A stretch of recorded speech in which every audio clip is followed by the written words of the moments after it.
Trespassing hands up now.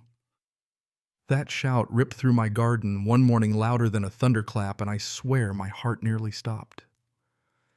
There I was, helpless, with an old injury that never quite healed, watching some guy in a phony security uniform lift what looked a whole lot like a weapon toward my daughter Anna, on the land we'd owned for 15 years. These men with their matching navy polos and fake HOA badges barking at Anna like she was the trespasser. Yeah, if you want a story about control gone wrong, you just found it. And the craziest part, Anna, my little girl, she was calm in a way that was downright terrifying. These guys picked the wrong family. You ever have that feeling like the ground just shifted under your feet and you're about to learn something about the people you love that'll change everything? Well, let me back up a sec, because if you think you know what's right or wrong in a story like this, trust me, you might want to hold on to your seat. I'm Bob Mitchell, 58, retired after 3 decades swinging a hammer, pouring sweat and dreams into this little plot of land. Maybe it didn't look like much from the road, but it was mine, bought and paid for property taxes, up-to-date garden fence built with my own hands. Every morning I'd wander out, cup of coffee in hand, just breathing in the quiet until the morning those 3 stooges rolled up like they were the law. They had the whole act badges that said HOA security, matching clipboards, IDs without phone numbers or addresses, just community management authority stamped in bold, like that meant something. The leader, a stocky guy, Jake Harrison, stepped up with a smile that never reached his eyes. Mr. Mitchell, we're here for a mandatory compliance inspection according to new community standards. Never mind that I'd never even heard of an HOA around here. No notice, no vote, nothing. I told him straight, this is private property. I never joined your HOA. But Jake just kept grinning like he had the upper hand. Sir, the entire neighborhood falls under our jurisdiction now. These inspections are mandatory. My gut said scam. Construction taught me to sniff out liars quick, and these guys reeked of it. I demanded to see their legal paperwork. All they had was Tommy Brooks snapping photos and Danny Carter scribbling fake notes. And the thing that really chilled me, they knew too much. My work schedule, Anna's visits from D.C., even the fact my late wife's car was still under a tarp in the garage. This wasn't a drive-by, this was planned. When I blocked them from coming in, Tommy started crowding the fence, posturing like he owned the place. You can cooperate now, or we can come back with enforcement procedures. It wasn't a suggestion, it was a threat. I wasn't having it. Get off my land before I call the cops. Jake moved up my steps, mask slipping. We're trying to be reasonable, but this inspection is happening. His guys fanned out, making a wall like some B-movie shakedown crew. And just like that, Tommy shoved me. My feet went out from under me on the stone pane, shot up my ribs, and I hit the ground hard. Not one of them checked if I was hurt. Instead, they scooped up their junk, warned me they'd be back, and drove off as if I was the problem. 6 hours later, I was in a hospital bed, doped on morphine with a busted rib. And that's when Beverly Patterson strolled in an expensive suit bouquet of flowers, face full of sympathy, so practiced it made my teeth ache. Mr. Mitchell, I'm the HOA president. We're investigating this incident. She already knew every detail. She knew what hospital. She spun it like transition challenges and internal processes and kept saying, maybe we should just let things work themselves out for community harmony. Not once did she admit fault. That night my phone rang. Anna. Her voice was sharp, already halfway furious, already planning. Dad, I'm flying out first thing. She arrived from D.C. the next morning looking tired, more real than I'd seen her in years. She took in my injuries like a pro, pulled out a notebook and started firing questions.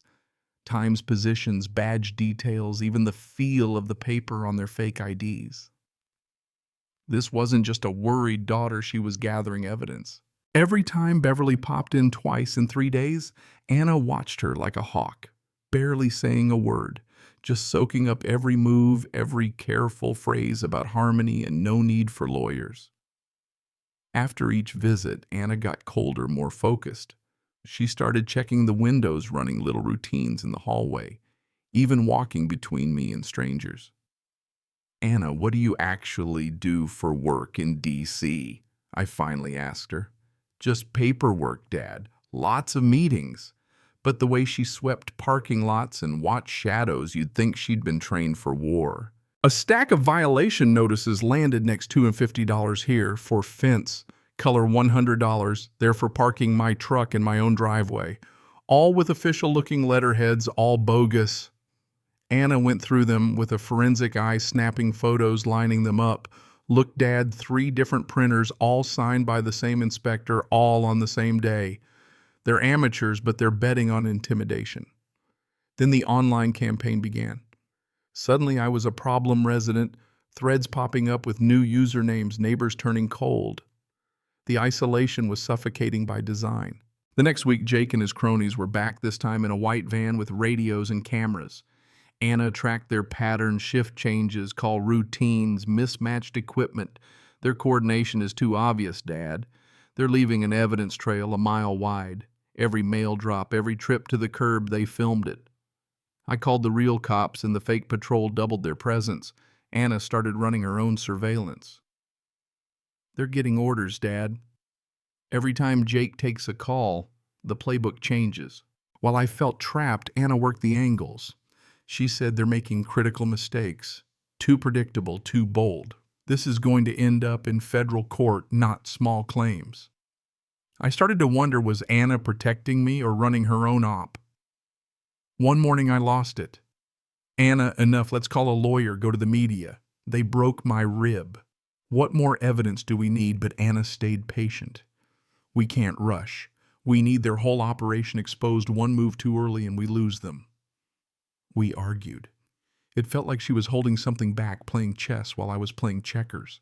That's when Beverly showed up again, perfect timing, mediating, like she'd walked into our fight by accident.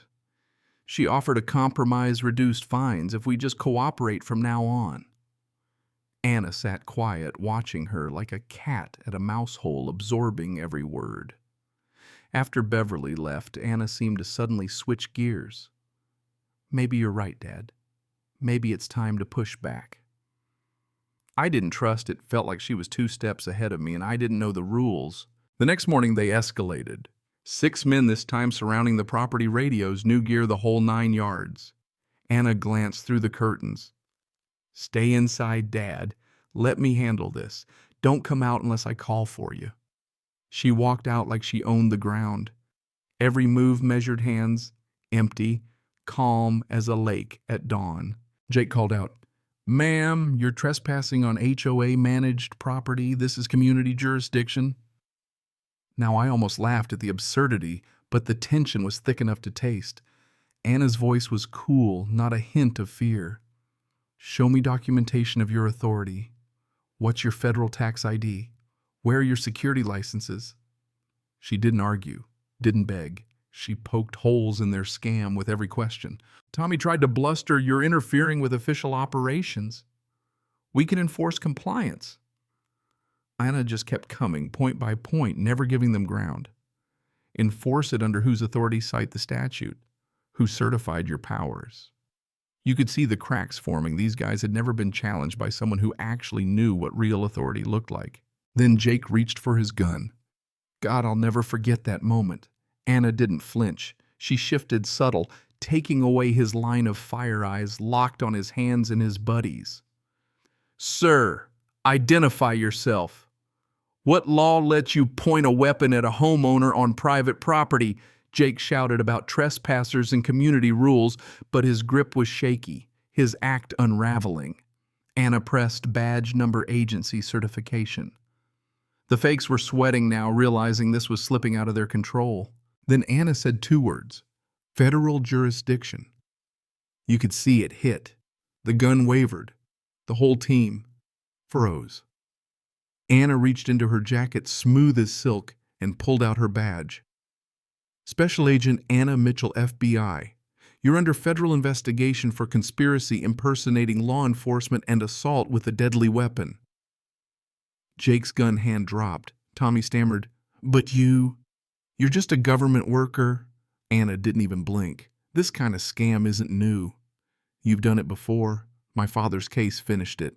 Turns out Anna wasn't visiting to take care of me. She was working an undercover case that had been running for months. Beverly, real name Beverly Chen, was wanted in Florida for running identical scams, fake HOAs, fraudulent fines, intimidation, forced sales. Anna laid it all out. Fraudulent fines printed on stolen equipment uniforms, bought with scammed money, surveillance gear purchased using proceeds from other victims.